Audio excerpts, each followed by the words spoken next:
Have you ever been loved the wrong way? Like so many times that you just completely forgot what the right way is even supposed to feel like? Welcome to This Explainer. Today, we're diving into an incredibly profound case study about a woman named Gloria.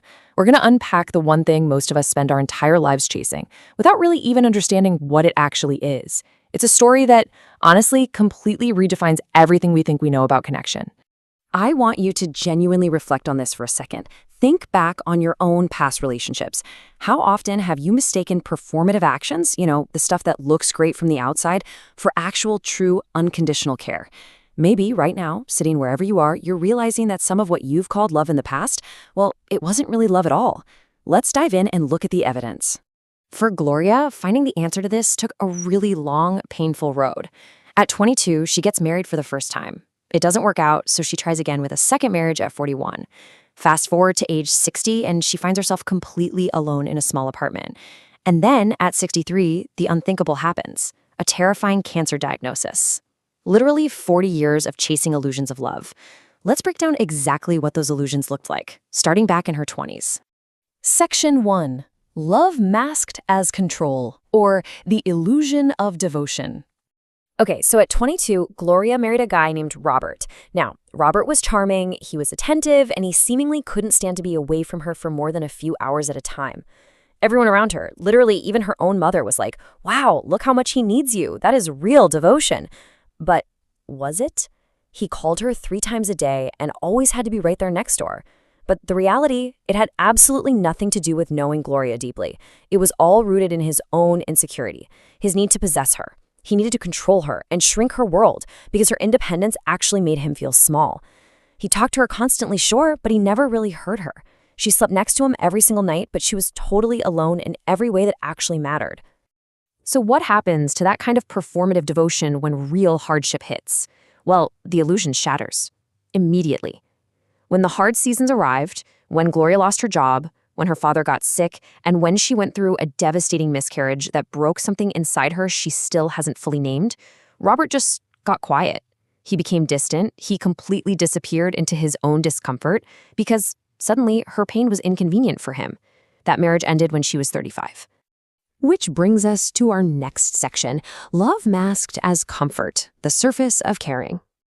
At 41, Gloria figured she knew better, right? So she married Dennis. And Dennis was the complete opposite of Robert on the surface. He wasn't possessive at all. He gave her plenty of space. But this just introduced a completely different misconception of love. Dennis gave her incredible surface comfort, nice vacations, a beautiful house, great dinner party conversations, the whole shebang. But contrast that with the emotional depth. Whenever Gloria struggled, Dennis only offered practical fixes. He was super uncomfortable with tears. If she ever needed to just be held, he would awkwardly pat her on the back a couple of times, literally exactly like you'd comfort a coworker who got bad news, and then he'd offer her a cup of tea. She always took the tea, but she always just wished he had held her. A safe, beautiful environment isn't necessarily a welcoming one for your whole self. Her deepest fears just weren't safe with him. And this lack of depth, it led to an inevitable, quiet divorce. They didn't have some massive, dramatic fight. Instead, it ended with a long, slow, mutual exhaling. They just finally admitted what they had known for years. So Gloria moves into a small apartment. Now, at 25, being alone kind of feels like a starting point, right? But for Gloria, at 60 years old, being alone suddenly felt like a permanent ending. The Tuesday afternoon diagnosis, the arrival of true presence. This is where our explainer shifts toward the genuine article of love. Because it was at her church, this modest little place with a cracked parking lot, that Gloria met Earl, a 67-year-old widower. Earl and Gloria became friends slowly. No rush, no urgency, no pretending. One day, Earl heard Gloria make just a passing comment that Tuesdays were her loneliest days, and he remembered that. So he started calling her on Tuesday afternoons. Not every single day, none of that suffocating constancy she used to confuse for love. Just on Tuesdays. But then, 14 months after they met, everything changed. Gloria is 63 years old. She's sitting across from her doctor, and she hears the word cancer for the very first time. She sat there, totally still, and as the doctor kept talking, only one single thought was playing on a loop in her head. Who is going to hold my hand through this? Not how am I going to pay for it, not what are my treatment options, just who is going to be there. And the cold shadow of a second thought arrived right behind it. She didn't know. She had absolutely no one. That same Tuesday afternoon, Gloria called Earl. In this quiet, still voice, she told him the type, the stage, the treatment plan. When she finished, there was this heavy pause on the line. And then Earl just said, "I will be there in 20 minutes. He didn't say, "Oh, let me know if you need anything," or "keep me posted." Just the stark, breathtaking immediacy of true presence. 20 minutes. The crucial thing here is how we define what happens next. Earl showed up with absolutely nothing. No flowers, no casserole, no empty platitudes. He just stood in her doorway and said, "Come here." And he held her through an ugly, body-shaking cry, the kind of crying she had literally hidden from the world her entire life. He didn't check his phone, he didn't awkwardly pat her back or make her tea. He just held her and quietly whispered, "I am not going anywhere." Section: Showing up for the worst.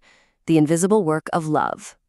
Because real love during a crisis, it's not cinematic, it is gritty, it's unglamorous, and it exists in those darkest middle chapters when nobody else is watching. Earl drove her to the terrifying appointments and was always right there in the waiting room with coffee ready to go. He answered her calls at 11 at night, talking about random stuff, his garden, old memories, just to calm her panic until she could finally fall asleep. But later on, Earl's daughter revealed something absolutely astonishing. Earl had secretly started going to bed earlier every single night. When they asked him why, he simply said, "She might need me." He literally adjusted his entire life rhythm just so he would never, ever be too tired to answer her call in the dark. I mean, that is profound reliability.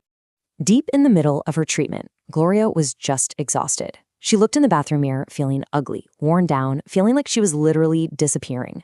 She confessed the darkest, worst-lit corners of her insecurities to Earl, stuff she had hidden from both of her previous husbands. And instead of just listing off compliments like a greeting card, Earl got quiet, and then he offered this. "I know you cannot see what I see right now. That is okay. I will see it for both of us, until you can see it again yourself." For 63 years, no one had ever said anything even close to that to her. The true definition of love, beyond the shape of things. Sitting in that Tuesday quiet, Gloria finally synthesized everything she had learned.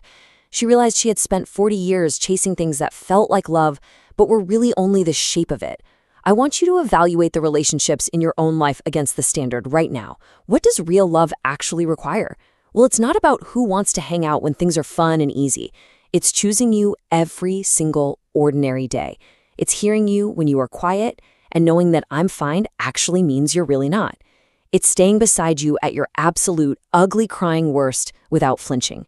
And it is fiercely protecting your peace and your name when you're not around. Gloria had spent her life chasing illusions. Devotion that was actually just control. Comfort that was really just polite distance. But Earl's love, it completely dismantled all those old definitions. The reality of love is choosing someone simply and quietly, day after day, without the drama, without some grand performance, and critically, without needing a shred of credit or applause for doing it. Let's return to our anchor point here. Gloria is 64 now. She is still fighting her battle, and yeah, some days are definitely harder than others. But on Tuesday afternoons, her phone rings. She picks up, she exhales, and something in her chest just unclenches. For 60 years, she didn't know what unconditional safety physically felt like. Now she does. As we wrap this up, we really need to debunk those final, pervasive myths of romance that society constantly feeds us. True love is not just sex. It's not just dating. It is absolutely not the suffocating act of talking every single hour of every day or staying up all night for someone. If we strip away all the Hollywood cinematic tropes, true love is simply somebody seeing your absolute worst and deciding to stay anyway. It's someone holding you while you cry your eyes out and making things happen for you when you can't do it yourself. Real love is rare. It is so much rarer than most people realize until they've lived long enough to finally know the difference. If you have someone who shows up, not just for the easy, good days, but for the Tuesday afternoons when you are completely falling apart, hold on to them. Like she says, if you ever find that, do not play with it. So look around your life today, ask yourself, who is the person that shows up for your Tuesday afternoons? Thank you so much for joining me for this explainer.